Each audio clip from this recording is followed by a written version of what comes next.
दादर माहीम मतदारसंघातून शिवसेनेचे अधिकृत उमेदवार सदा सरवणकर आपल्यासोबत आहे. आपण म्हणजे थेट बातचीत करणार आहोत. काल त्यांनी उमेदवारी अर्ज दाखल केलेला आहे. बराच दबाव त्यांच्यावरती होता, मात्र तरी देखील आपण लढणारच या भूमिकेवर ते ठाम आहेत. आपल्यासोबत आहे साहेब. अगदी तुम्ही जसं म्हणाला होतात की मी कबड्डी प्लेअर आहे आणि मैदान सोडत नाही, अगदी त्याच प्रकारे मैदान सोडलं नाही तुम्ही. खरं राज्याचे मुख्यमंत्री एकनाथजी शिंदे साहेब आणि देवेंद्र फडणवीस साहेब, अजितदादा आणि महायुती आठवले साहेब, महायुतीच्या सगळ्याच नेत्यांनी आशीर्वाद दिले होते. AB फॉर्म दिला होता आणि त्यामुळे लढण्याशिवाय पर्याय नव्हता किंवा लढणं हेच आपलं कर्तव्य आहे असं समजून मी लढणारच हे आपल्याला सांगत होतो. अर्थात या मतदारसंघात गेली जवळजवळ 30 वर्ष लोकप्रतिनिधी म्हणून मी काम करतो आहे. काही वर्ष नगरसेवक, काही वर्ष आमदार, आणि इथले मतदार हे मला आणि मतदारसंघ मला आईसारखा वाटतो. मी आईसारखंच प्रेम ह्या मतदारसंघावर केलं. रोजच्या रोज लोकांना भेटणं, त्यांच्या समस्या दूर करणं आणि त्यांच्या सुखदुःखात सहभागी होणं हे माझं नेहमीच कर्तव्य समजलो. आणि त्यामुळे मला असं वाटतं की केलेलं काम, लोकांचं असलेलं प्रेम हे सगळं लक्षात घेता यावेळेची निवडणूक लढणं हे काळाची गरज आहे. आणि तशा प्रकारचे आदेश शिंदेसाहेबांनी दिल्यामुळे मी निश्चिंत होतो आणि या निवडणुकीच्या जो काही फॉर्म भरायचा आहे तो कार्यक्रम मी काल केला. नक्कीच. पण तुम्ही हा कार्यक्रम करताना प्रसारमाध्यमांना लांब का ठेवलं? बरीच चर्चा झाली त्याची पण, आणि तुम्ही एकटेच निघून गेलात अशी पण चर्चा होती आणि प्रसारमाध्यमांना सोबत घेतलं नाही तुम्ही. तसं नव्हतं ते. त्याचं मुख्य कारण असं होतं, काल 3 वाजेपर्यंतच फक्त फॉर्म भरायचा वेळ होती आणि आम्हाला असं काहीतरी वाटलं होतं, आपल्याला लक्षात येत असेल की बरोबर विरोधी आहेत काही व्यूहरचना करत होते. आपली रॅली कुठेतरी अडवावी, आपल्याला कुठेतरी डिस्टर्ब करावं आणि मतदार केंद्रापर्यंत पोचूच द्यायचं नाही, अशी काहीतरी व्यूहरचना होते. अशा प्रकारचा आभास किंवा अशा प्रकारचे काही संकेत मिळाल्यामुळे मग आम्ही असं ठरवलं की मंदिरात सिद्धिविनायकाचं दर्शन घ्यायचं, तिथून जाऊन फॉर्म भरायचा, तो वेळीच भरणं आवश्यक होता आणि त्यानंतर आपण ती रॅली काढून जनता जनार्दनांचे जे आशीर्वाद ते आपण घ्यावेत. तो एक रणनीतीचा भाग असतो. आपल्याला वेळ अतिशय कमी होता आणि त्या वेळेत भरणं आवश्यक होतं आणि म्हणून तशा प्रकारची आपल्याला काम करावं लागलं. कुणावर संशय आहे? म्हणजे कोण तुमचा रस्ता अडू पाहत आहे? संशय तुम्हाला माहिती आहे की मी 30 वर्ष इथे जे काम करतो आहे, अनेक लोक आपल्याकडे हा उभा राहूच नाही या भावनेने काम करत होते. विरोधक अर्थात, मतदारांचं प्रेम होतं, मतदारांचं प्रेशर होतं की काय वाटेल ते झालं तरी चालेल, पण तुम्ही अर्ज भरा, आम्ही तुमच्याबरोबर आहोत. ही भावना केवळ इथल्या विरोधकांमध्ये नाही आहे, ही तुमच्या पक्षामध्ये सुद्धा आहे ना. दीपक केसरकर ज्या पद्धतीनं विधान करतायत, वारंवार तुम्हाला वर्षावर बोलवलं जातं, माघार घ्यायला सांगितली जाते, महायुती धर्माचं पालन करा असं सुद्धा सांगितलं जातं. आपल्या माहितीसाठी सांगेन की दीपक केसरकर हे आमचे नातेवाईक आहेत आणि मला दिवाळीनिमित्त भेटायला आले. त्यांनी या बाबतीत एक अवाक्षरही बोललेलं नाही आणि बाहेर प्रसार माध्यमांना जाऊन जर ते काही वेगळं सांगणार असतील तर राजकारणी मोठी मंडळी आहेत. मला असं वाटतं की तशा प्रकारचं ते व्हायला नको होतं, पण त्यांनी केलं. माझ्याकडे आले होते खरं, पण एक अवाक्षरही त्याच्यावरती ते काही बोलले नव्हते आणि बाहेर जाऊन काहीतरी बोलल्याचं माझ्या लक्षात आलं. मला असं वाटतं ही युती, महायुती अभेद राहावी म्हणून प्रत्येकाची भावना आहे. तुमच्यावर दबाव आहे पक्षाचा की माघार घ्यावी म्हणून, आणि आता पुन्हा एकदा महायुतीची बैठकसुद्धा आहे असं कळत आहे आणि त्यामुळे तिन्ही नेते एकत्र बसतील. जे बंडखोर आहेत त्यांची समजूत काढली जाईल. त्यासोबतच पक्षाअंतर्गत ज्यांना माघार घ्यायला सांगायचं त्यांना देखील कुठेतरी ॲडजस्टमेंट करू, विधान परिषदेवर पाठवू, अशा पद्धतीची पण चर्चा आहे. तुमची तयारी आहे विधान परिषदेवर जायची?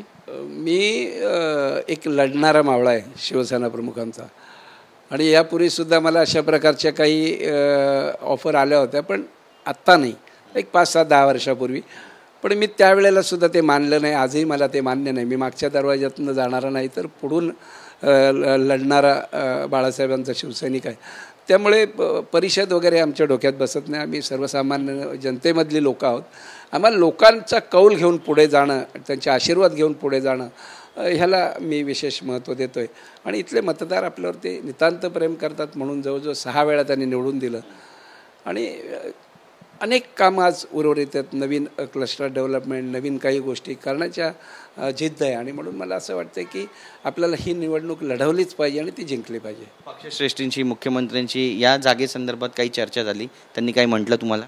मुख्यमंत्र्यांनी मला पूर्ण आशीर्वाद दिले, एबी फॉर्म दिला, सर्व निवडणुकीचं साहित्य पक्षाकडनं यायचं ते सगळं आलं. संभ्रम मीडियामध्ये आहे, संभ्रम पक्षामध्ये नाही आहे. मला असं वाटतं की शिंदेसाहेबांनी पूर्ण आशीर्वाद दिले, त्यांच्या विश्वासावरच आम्ही हे सगळं काही लढाई करतोय ती केलेली आहे. आणि त्यामुळे ही लढाई आम्ही जिंकू अशा प्रकारचा एक विश्वास आहे. तुमचा विषय झाला किंवा श्रीनिवास वनगांचा झाला, आता जोडून पाहिलं जातं. श्रीनिवास वनगांनी तर थेट मुख्यमंत्री एकनाथ शिंदे यांचा राक्षस म्हणून उल्लेख केला त्या ठिकाणी, आणि तुमच्यावर पण दबाव टाकतात अशा पद्धतीची पण चर्चा आहे. एक विरोधकांच्या हाती आयतं भावलं सापडलं असं म्हणावं, आयतं कोलीत सापडलं. माझ्यावरती आणि माझं शिंदेसाहेबांवरती नितांत प्रेम आहे. बाळासाहेबांचे विचार पुढे घेऊन जाणारा एक सर्वसामान्य शिवसैनिक, आणि तो देशाचा, आपल्या राज्याचे मुख्यमंत्री आहेत, याचा आम्हाला सगळ्यांना अभिमान आहे. आणि त्यांच्यावर विश्वास आहे की ते अशा प्रकारचं कधीही सांगणार नाहीत. बाकी इतर ठिकाणी काय घडतं या गोष्टीपेक्षा मी इथे या शिवसेनेच्या बालेकिल्ल्यात एकनाथजी शिंदेसाहेबांच्या नेतृत्वाखाली शिवसेना प्रमुखांचे विचार पुढे नेण्याचं काम करतो आहे. शिवसेना प्रमुखांना अभिप्रेत असलेलं काम मी या ठिकाणी करतो आहे. म्हणून मला असं वाटत नाही की कोणी, यापूर्वी तर कधीच नाही, आणि शिंदेसाहेब असं काही माझ्यावरती प्रेशर आणतील किंवा काय करतील असं मला किंचित वाटत नाही. नक्कीच तुमच्यासोबत तुमच्या इथली जनता आहे, पण जे राजपुत्र आहेत त्यांच्यासोबत त्यांचे वडील आहेत राज ठाकरे, त्यामुळे दबाव आहे, कुठल्या प्रकारचा प्रेशर आहे तुमच्यावर? प्रेशरचे प्रयोग चालू आहेत, पण प्रेशरखाली दबणारा सदा सरवणकर किंवा बाळासाहेबांचे विचार नाहीत. त्यामुळे मला विचारानेच पुढे जावं लागेल.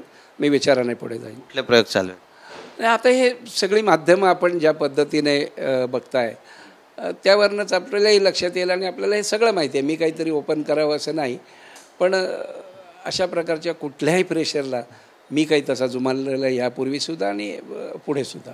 तुमच्याकडे धनुष्यबाण आहे, पण समोर मशाल पण आहे आणि इंजिन पण आहे. धनुष्यबाण हा रामाचा आहे, आणि त्यांनी अनेक रावणांचा वध केलेला आहे. त्यामुळे धनुष्यबाणापेक्षा कुठलंही मोठं शस्त्र, ज्याची पूजन आपण आता दिवाळीमध्ये सुद्धा करतो, कुठलंही शस्त्र हे आपल्या धनुष्यबाणापेक्षा श्रेष्ठ नाही असं आमचं मत आहे. रामाचं धनुष्यबाण हाच आमचा एकमेव शस्त्र आहे, आणि त्याचं आम्ही पूजन करू. या ठिकाणची जनतासुद्धा त्या रामाचा बाणाचा सन्मान करतायत आणि वर्षानुवर्ष आशीर्वादसुद्धा देत आहेत. आणि मग इंजिन आणि मशालचं काय होणार? ते त्याने ठरवायचं काय होईल. ते इंजिन कुठे वापरायचं आहे, मशाल कुठे वापरायची, त्याचं काय करायचं आहे हे ज्यांनी घेतलं त्यांनी सांगावं. मी त्यांच्या चिन्हाबद्दल टीका करणं, मी माझं काम सांगेन, मी काय करेन हे सांगेन. मी कोणावर टीका वगैरे नाही करणार. बरं, दिवाळी जवळ येते, तुमच्या विरोधकांना शुभेच्छा कशा देणार? निवडणूक आहे, निवडणुकीमध्ये अनेक उमेदवार उभे राहतात. लोकशाही आहे, लोकशाही सुदृढ करण्यासाठी स्पर्धात्मक निवडणूक होणं हा लोकशाहीचा एक चांगला उद्दिष्ट आहे. आणि मला असं वाटतं की एकमेकाला शुभेच्छा देणं दिवाळीनिमित्त, निवडणुकीनिमित्त, हे आपले हिंदू धर्मांमध्ये आपली ती संस्कृती आहे. मी सगळ्यांना मनपूर्वक शुभेच्छा देईन. आणि अशी जर कुठेतरी व्यवस्था असते की उभे राहिलेले सगळे उमेदवार हे आमदार झाले पाहिजेत, तर मी तशाही शुभेच्छा दिल्या असत्या. नक्कीच. एक शेवटचा प्रश्न आहे तुम्हाला. एक चर्चा आहे समाज माध्यमांमध्ये की मुख्यमंत्री एकनाथ शिंदे आहेत आणि राजधर्माचं पालन पण व्हायला पाहिजे अशी पण चर्चा आहे माहीम दादरसाठी. त्यामुळे तुम्ही माघार घेणार किंवा नेमकं काय करणार, हा एक संभ्रम लोकांमध्ये, हा संभ्रम तुम्ही दूर करा.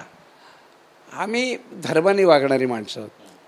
आम्ही आमचं कर्म, आम्ही दिलेलं काम करणं हे आम्ही मानतो. आणि त्यामुळे धर्म कर्म या मतदारसंघात मी सांगितलं आपल्याला की मी माझी आई समजून मी काम करतो आहे. गेली जवळजवळ 30 वर्ष या मतदारसंघात काम करतो आहे. मतदारांशी माझी नाळ जुळलेली आहे.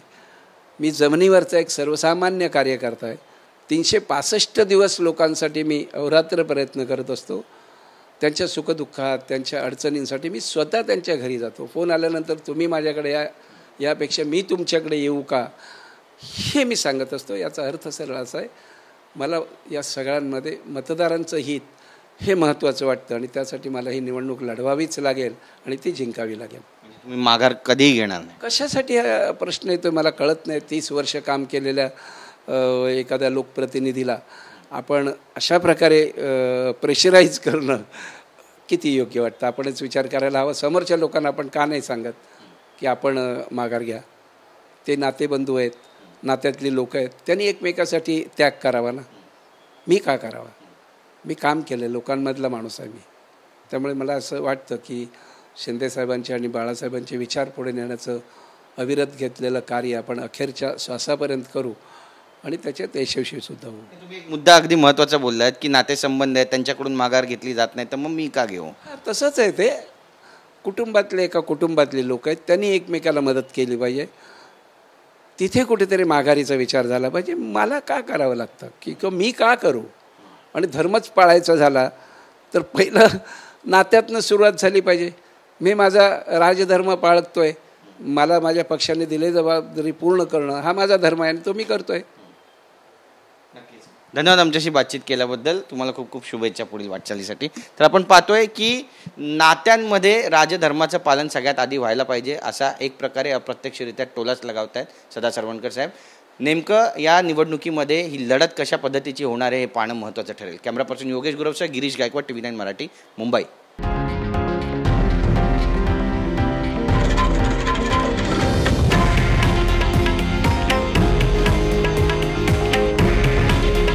हे आहे देशातील नंबर 1 न्यूज नेटवर्क आणि आपण पाहत आहात TV9 मराठी. काळजी तुमची, हित महाराष्ट्राचं.